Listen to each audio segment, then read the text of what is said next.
Kami, Kementerian Kehutanan, setelah nanti mendapatkan persetujuan dari Bapak Presiden akan kembali mencabut izin sekitar 20 PBPH yang bekerja buruk. Nama perusahaannya, luasan persisnya saya tidak bisa laporkan pada saat ini karena saya harus mendapatkan persetujuan dari Bapak Presiden Prabowo Subianto terlebih dahulu. Bismillahirrahmanirrahim. Assalamualaikum warahmatullahi wabarakatuh. Selamat siang, salam sejahtera untuk kita semua. Om Swastiastu, Namo Buddhaya, salam kebajikan, salam lestari. Yang terhormat Ibu Ketua Komisi 4 DPR RI, Bapak Wakil Ketua, dan para anggota Komisi 4 DPR RI yang berbahagia.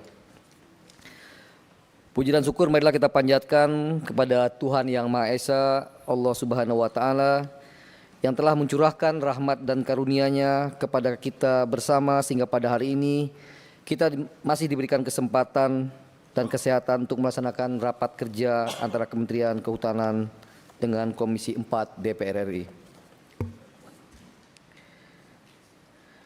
Pertama, atas nama Kementerian Kehutanan Republik Indonesia, saya mengucapkan bela sungkawa, duka mendalam terhadap bencana yang dihadapi oleh saudara-saudara kita di Aceh, Sumatera Utara, dan Sumatera Barat, serta daerah lainnya yang terkena dampak banjir dan tanah longsor. Oleh karena itu kita ucapkan innalillahi wa inna ilaihi rajiun. Peristiwa ini juga melecut saya sebagai pimpinan dan jajaran pimpinan di Kementerian Kehutanan untuk berefleksi dan mengevaluasi secara menyeluruh terhadap penata kelolaan hutan, forest governance, sehingga peristiwa serupa dapat dimitigasi dengan lebih baik di kemudian hari. Kami di Kementerian Kehutanan sesuai dengan perintah Pak Presiden Prabowo Subianto melalui Mensesnek dan Mensekap terus menggalang bantuan terutama melalui UPT di Sumatera untuk membantu berbagi solidaritas dengan para korban terdampak. Ibu Ketua, Bapak-Bapak Wakil Ketua, dan anggota Komisi 4 DPR RI yang saya hormati. Sesuai dengan undangan rapat kerja DPR RI tanggal 3 Desember 2025, izinkan kami pada kesempatan ini menjelaskan dan merespon terhadap agenda bahasan yang dimintakan kepada kami tersebut. Ibu Ketua, Bapak Wakil Ketua, dan para anggota Komisi 4 DPR RI yang berbahagia, bencana banjir, bandang, dan longsor khususnya di 3 provinsi yaitu Aceh, Sumatera Utara, dan Sumatera Barat terjadi karena kombinasi beberapa faktor yang saling terkait dan mengait. Pertama, tadi sudah disampaikan oleh Ibu Ketua, adanya siklus tropis Senyar yang membuat cuaca ekstrim dan curah hujan tinggi. Namun juga ada karena bentuk geomorfologi das, serta yang ketiga tentu adalah karena kerusakan pada daerah tangkapan air atau DTA. Sebelum menjelaskan lebih detail kondisi das terdampak bencana seperti yang diharapkan kepada kami, saya ingin menyampaikan laporan umum tentang kondisi deforestasi hutan kita. Pada tahun 2025, deforestasi di Indonesia hingga bulan September, sekali lagi saya tegaskan sampai bulan September, karena kami akan ukur kembali nanti di akhir Desember.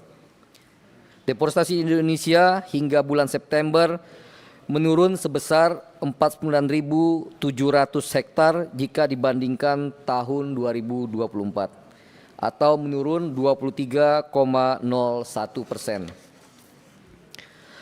Penurunan deforestasi tersebut juga teridentifikasi pada 3 provinsi terdampak banjir. Di Aceh menurun sebesar 10,04%, di Sumatera Utara menurun sampai 13,98%, dan di Provinsi Sumatera Barat turun 14% jika sekali lagi dibandingkan dengan tahun 2024. Secara rinci datanya dapat dilihat pada halaman 4 di tayangan yang sudah disediakan. Ibu Ketua, Bapak Wakil Ketua, para anggota Komisi 4 yang berbahagia. Selanjutnya kami akan menyampaikan gambaran mengenai daerah aliran sungai, das, dan perubahan tutupan lahan pada lokasi terdampak banjir di 3 provinsi tersebut. Pertama, di Provinsi Aceh. Di Provinsi Aceh, jajaran kami langsung terjun ke lapangan dan menemukan kurang lebih ada 70 titik banjir yang teridentifikasi masuk ke dalam 31 das dengan total luasan kurang lebih 3,05 juta luasan dasnya hektar di 15 kabupaten kota seperti yang dapat dilihat pada halaman 7. Kami telah melakukan analisa terhadap tutupan lahan di hulu das tersebut dengan menggunakan citra satelit, di mana pada kurun waktu 2019 hingga 2024 terjadi perubahan tutupan lahan dari hutan menjadi non-hutan seluas 21.476 hektar, terdiri dari perubahan tutupan hutan di kawasan hutan seluas 12.159 hektar atau 56,61%, serta di luar kawasan hutan seluas 9.317 hektar atau 43,39%. Dinamika perubahannya dapat dilihat secara detail pada halaman 8 sampai dengan halaman 11 seperti yang dokumen yang sudah kami masukkan. Pada 31 das yang terjadi bencana di Provinsi Aceh, kami identifikasi terdapat 217.301 hektar atau 7,1% luasan lahan kritis dari total luasan das terdampak. Kedua, di Provinsi Sumatera Utara. Di Sumut terdapat kurang lebih 92 titik banjir yang teridentifikasi masuk ke dalam 13 das dengan luas total 207.000 hektar yang terbagi ke dalam 11 kabupaten kota seperti yang dapat dilihat pada halaman 14. Dari analisa citra satelit dari kurun waktu 2019-2024 terjadi perubahan tutupan lahan dari hutan menjadi non-hutan seluas 9.424 hektar, terdiri dari kawasan hutan seluas 3.427 hektar atau 36,36%, serta di luar kawasan hutan atau area penggunaan lainnya seluas 5.997 hektar atau 63,63%. Grafik dan matrik perubahan secara terperinci dapat dilihat pada halaman 15 dan halaman 16. Selain informasi tersebut dapat kami sampaikan bahwa di Provinsi Sumatera Utara terdapat lahan kritis seluas 207.000 hektar atau 14,7% dari total luasan 13 das terdampak, di mana detail nama das dan luasan lahan kritisnya dapat dilihat secara rinci pada halaman 17. Ketiga, di Provinsi Sumatera Barat. Di Sumbar, hasil identifikasi kami kurang lebih terdapat 56 titik banjir yang masuk ke dalam 3 das atau daerah aliran sungai dengan total luasan 13 das daerah aliran sungai dengan luasan total 39.800 hektar yang tersebar di 14 kabupaten kota seperti yang dapat dilihat pada halaman 19. Hasil analisa kami menurut citra satelit menunjukkan bahwa ada perubahan tutupan lahan dari hutan menjadi non-hutan seluas 1.821 hektar, terdiri di dalam kawasan hutan seluas 1.444 hektar atau 79,29%, dan di luar kawasan hutan seluas 377 hektar atau 20,71%, di mana dinamika perubahan per tahunnya dapat dilihat secara detail di halaman 20 dan 21. Pada 12 das di Sumatera Barat terdapat lahan kritis seluas 39.816 hektar, setara dengan 7% dari total luasan 12 das yang terdampak. Yang terhormat Ibu Ketua, Bapak Wakil Ketua, para anggota Komisi 4 DPR RI yang saya hormati. Berikutnya kami ingin menyampaikan beberapa upaya penegakan hukum di 3 provinsi sekaligus upaya menjawab pertanyaan masyarakat tentang asal material kayu ikutan atau saya ulangi, menjawab pertanyaan masyarakat tentang asal material kayu yang ikut terbawa arus banjir. Sejak bulan Juni 2025, Kementerian Kehutanan telah melakukan upaya penegakan hukum di Provinsi Aceh, Sumatera Utara, dan Sumatera Barat. Berapa di antaranya, pertama, mengungkap dan mengamankan penebangan pohon tidak sah, illegal logging, di Jorong Saria Bayang, Kabupaten Solok pada bulan Agustus 2025. Barang bukti yang berhasil diamankan dan disita oleh penyidik Gakum berupa 152 kayu atau log, dokumen kayu, 2 unit alat berat eskavator, dan 1 unit alat besar, 1 alat berat bulldozer. Kementerian Kehutanan sempat dipra-peradilankan, namun kementerian menang dan kasus ini berlanjut. 2. Mengamankan 4 truk kayu dengan jenis rimba campuran sebanyak 87 batang kayu tanpa dokumen di Kabupaten Tapanuli Selatan pada bulan Oktober 2025. Kasus masih dalam proses penyidikan. Dan ketiga, menangkap dan segera menyidangkan tersangka perusak koridor satwa Pesangan Aceh dengan barang bukti sebanyak 28 kayu bulat ilegal olahan. Pada kesempatan ini kami sampaikan terkait dengan PHAT di wilayah Kabupaten Tapanuli Selatan yang sempat menjadi berita beberapa saat yang lalu. Seperti yang telah dijelaskan dalam press release Dirjen PHL tanggal 2 Desember 2025, saya tegaskan bahwa belum ada satupun PHAT di wilayah tersebut, di wilayah Tapanuli Selatan, yang diberikan akses sistem informasi penatausahaan hasil usaha SIPUH sejak bulan Juli 2025 karena permintaan Bapak Bupati ketika itu.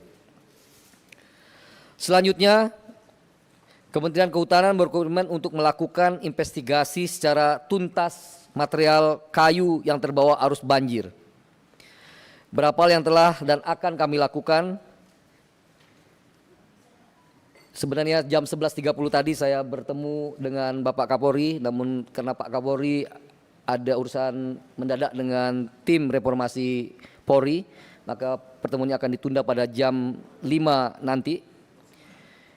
Menindaklanjuti MOU antara Kementerian Kehutanan dan Polri dalam ruang lingkup sinergisitas tugas dan fungsi di bidang pembangunan kehutanan, maka dibentuk tim kerjasama untuk melakukan investigasi tentang asal usul kayu ilegal tersebut. Dan tentu kemarin Pak Menko Pratikno beserta Pak Mensesnek dan Mensekap juga sudah menginstruksikan agar Satgas PKH bergerak. Jadi nanti MOU kami dengan Kepolisian Republik Indonesia ini akan diintegrasikan dengan PKH sekali lagi untuk segera mungkin membuktikan atau menemukan asal-usul kayu tersebut. Kami berharap segera dapat menyelesaikan. Bila ditemukan ada unsur pidana, maka kami tidak lanjuti dengan proses penegakan hukum setegas-tegasnya. 2. Saat ini kami telah melakukan susur sungai melalui drone untuk memantau jalur das terdampak yang dilewati material kayu tersebut.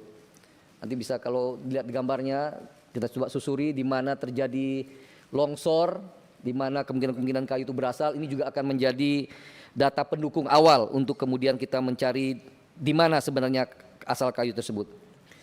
Ketiga, kami juga menggunakan alat identifikasi kayu otomatis atau AICO yang merupakan aplikasi berbasis Android sebagai alat investigasi dan pendekatan mengetahui jenis kayu, penampakan fisik kayu, hingga penampakan tanda-tanda bekas perlakuan manusia terhadap kayu, sehingga ketahuan apakah ini ditebas atau didorong pakai bulldozer dan lain sebagainya. Kemudian data ini menjadi salah satu bagian investigasi yang akan kami tindak lanjuti bersama Polri dan Satgas PKH sekali lagi untuk membuka kepada publik sejujur-jujurnya, seluas-luasnya, setransparansi mungkin dari mana kayu-kayu ini berasal. Selain itu, Kementerian Kehutanan segera melakukan 2 hal penting yang patut digarisbawahi. Pertama, Gakum Kehutanan sedang melakukan inventarisasi subjek hukum yang terindikasi berkontribusi terhadap terjadinya bencana banjir longsor di Aceh, Sumut, dan Sumbar.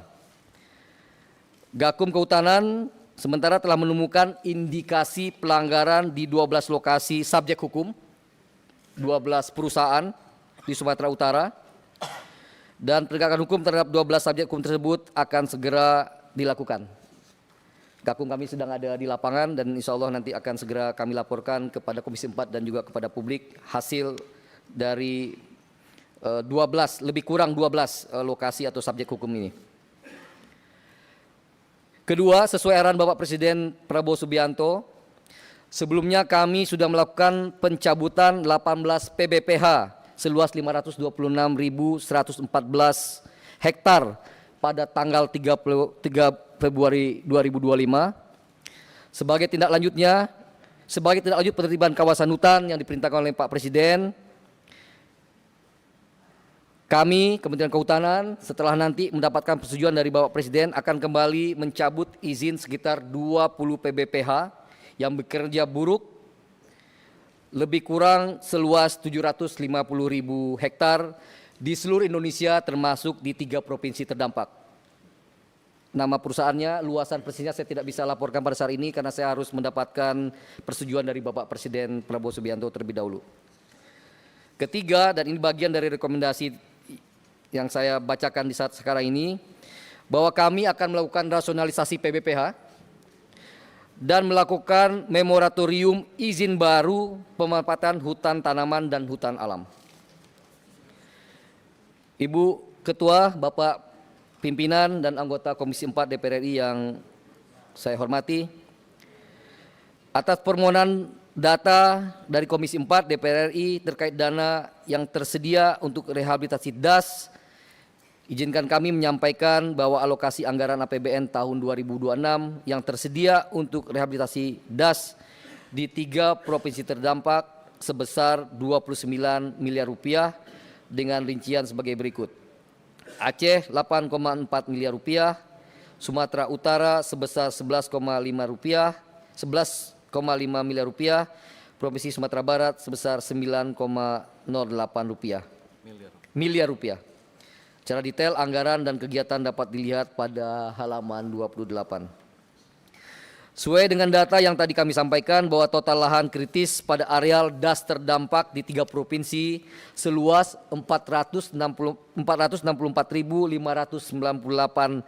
hektar yang diselesaikan dengan skema reboisasi di dalam kawasan hutan dan skema kebun bibit rakyat pada area penggunaan lainnya. Detailnya saya kira di rapat berikutnya kami bisa mengajukan berapa anggaran yang memang sangat ideal untuk melakukan rehab di 3 DAS, 3 provinsi yang terdampak. Ibu Ketua dan Bapak Wakil Ketua dan para anggota Komisi 4 DPR RI yang saya hormati, kami laporkan bahwa bercermin dari kejadian banjir dan tanah longsor, kami akan melakukan langkah-langkah korektif kebijakan secara menyeluruh.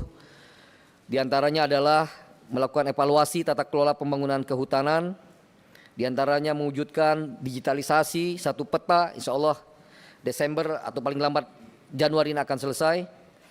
Kemudian mempercepat pengakuan hak hutan adat seluas 1,4 juta hektar, karena kita tahu bahwa masyarakat adalah salah satu kelompok yang memiliki kemampuan menjaga hutan.